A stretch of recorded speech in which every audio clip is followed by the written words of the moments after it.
talk about the song Made is Murder by the Smiths, an English rock band. This song belongs to the second album of the band, released in 1985 by Rough Trade Records. This song was more strident and political than the other songs that the band had produced, which also includes the pro-vegetarian message. This song made legacy because in 2003 was ranked as number 295 on Rolling Stones magazine list of the 500 greatest albums of all time, and also was included in the 1001 album you must hear before you die.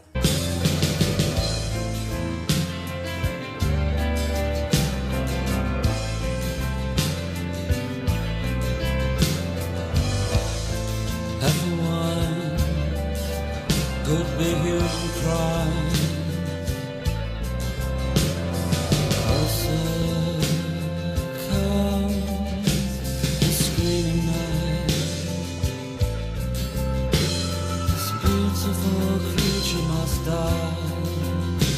This beautiful creature must die.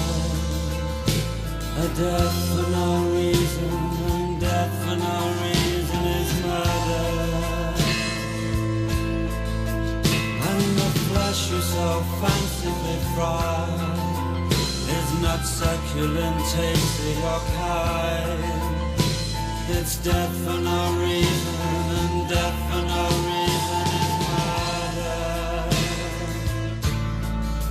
And the cart that you caught with a smile is murder. And the turkey you festively slice is murder. Do you know how animals die?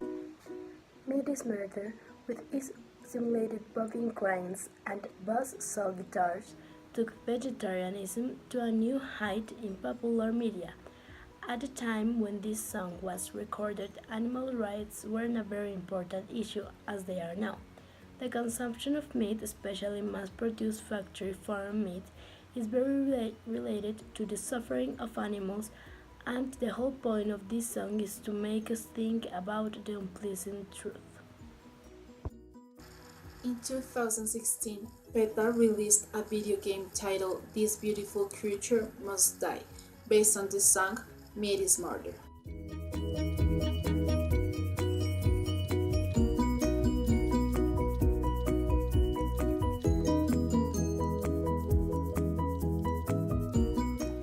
Made is Murder is a song composed of two verses. It is not very long, but it has a very important message in the song, but it also has a political message behind. It is created by the reason that animals are not any different from humans in any special way, and hence deserve a comfortable living without being slaughtered for meat or whatever other purpose man may have. So the singer, Morris, uses the song to implore his audience that the killing of animals is completely not right and should be stopped. He compares killing animals regardless of the purpose to murder, hence the song's outstanding title, Made is Murder. However, a political message is also present. In the political message, what is shown is how in Manchester, England, the disadvantaged ones are butchered by institutions such as the institutional, where the law is very strict and crushes the weakest ones. In the song, the animals are compared with the weakest ones. In one side, the animals are killed and used as food without any reason, and in the other are the weakest ones, which are crushed and used as support for the ones to have success.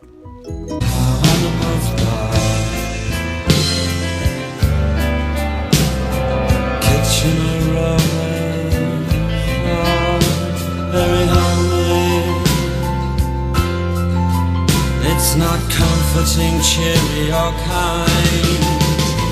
It's sizzling blood and the unholy stench of murder. It's not natural, noble or kind. The flesh you so fancifully fry, the meat in your mouth is you savor the flavor of murder. No, no, no, if it's murder. No, no, no, if it's murder. There are literary devices present in the song. The first one is personification, which is when the writer gives human traits to non-human or inanimated objects. It is shown when the singer sings, "Closer comes the screaming knife." Another one is alliteration, which is when words are used in quick succession and begin with letters belonging to the same sound group. In this is shown when the singer says, "is not natural, normal, or kind," with the letter N. Other one is amplification, which refers to a literary device where the writer adds more information than necessary to explain something. It is evidenced when the singer says, "Kitchen aromas aren't very homely.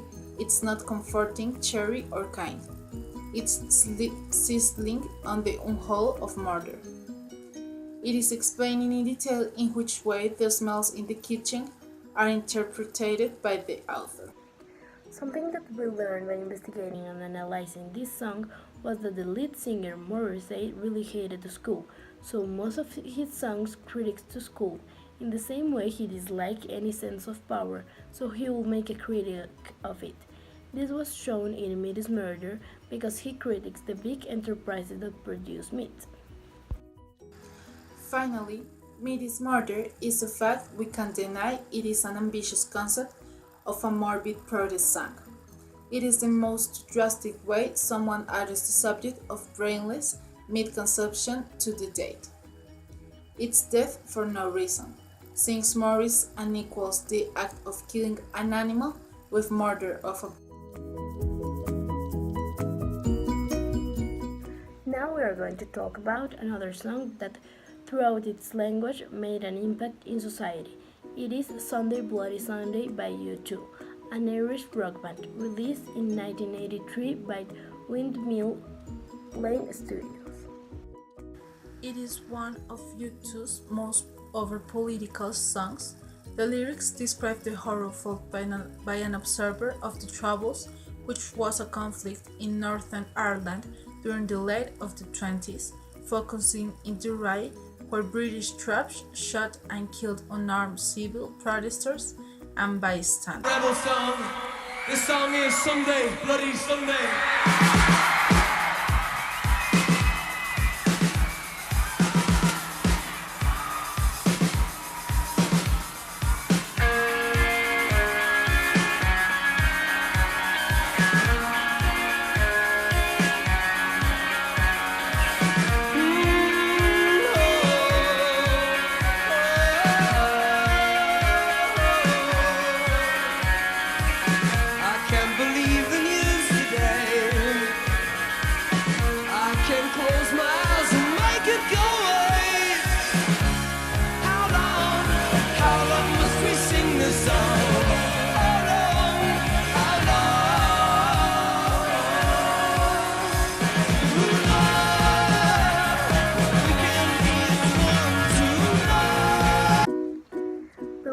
Are a non-partisan condemnation of the historic blood chill in Ireland politics.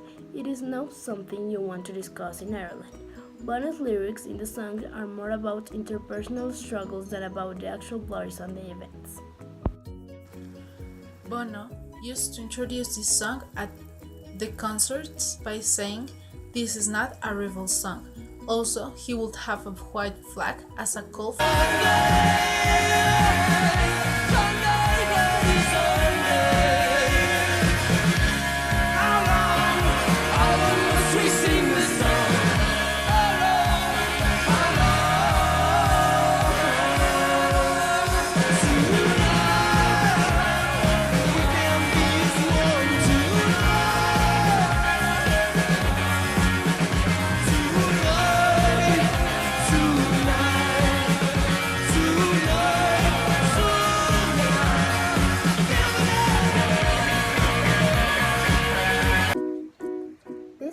message is promoted by an idea of aggressive pacifism. The original lyrics were blunt and risky. The main idea of the song was to be anti-terrorism, but later it was changed to ensure the safety of the man and their families, as well as to promote a message of tolerance of both sides. Sunday Bloody Sunday is a song composed by 3 verses, a chorus that repeats several times, and a bride. On November 8 of 1987, a bomb placed in the Provisional Irish Republican Army exploded during a Remembrance Sunday commemoration in Enniskillen for those killed in all conflicts involving the British Army. The bombing killed 11 people and became the latest stage of the Irish conflict. Later that same day, U2 performed one of the angriest and most passionate versions of Sunday Bloody Sunday in their career. After that, the band stopped playing the song in the next concert that they had until Sarajevo. After that, the song was played as tribute for different killings among the world. Broken bottles under children's feet, and bodies strewn across the dead-end street. But I won't heed the very call, but smile back up against the wall. Sunday, bloody Sunday. Sunday, bloody Sunday. Sunday, bloody Sunday. There are literary devices present in the song. The one that is most present is imagery to show how much war can affect someone emotionally and how it can tear families apart. This can be evident in the song when the singer says, "And the battle's just begun. There's many lost, but tell me who was won. The trench is dug within our hearts, and mothers, children, brothers, sisters turn apart." another one is metaphor, which is when two things are compared without saying like or as. In the song is seen when the singer says, "The treasures dug within our hearts." Another one is repetition, which is the action of repeating something that was already said. This can be seen in the chorus of the song because it only says Sunday Bloody Sunday. What we learned by investigating and analyzing this song was that the Sunday Bloody Sunday has become an anthem for those of all nationalities living in conflict zones across the globe. In the first verse, the feeling that a person gets upon viewing images or footage of a disturbing event, in this case the shooting of 26 protesters and the deaths of 14 men and teenage boys, all but one was unarmed. The second verse is to explain the vivid image of what happened after the conflict. In each phrase of the second verse, Bono wanted to explain in not a completely direct way the suffering of the people. In the third verse, it is described in which way the impact of violent conflicts of those who, although not directly involved the riot, may have connections to those who are. Bloody Sunday inflicted an eternal wound that will never heal. Although families may move on and even forgive the years taken away the loved ones they lost will never be returned. And finally, the last verse is the more disturbing in particular. It describes the desensitization of violence to the massacres due to the media. The media shows the tragedy without thinking in the consequences it could bring. U2, like many other artists, use music as a form of peaceful protest. They are also able to create an atmosphere of rebellion without involving violence in a live rendition of the song. Finally, the conclusion we made was that U2 wrote this song with the intention of opening the public's eyes to their homeland suffering. It was not written to be a rebel song. Its strong message and serious lyrics brought this song to the top of the charts, Sunday Bloody Sunday, that well in France.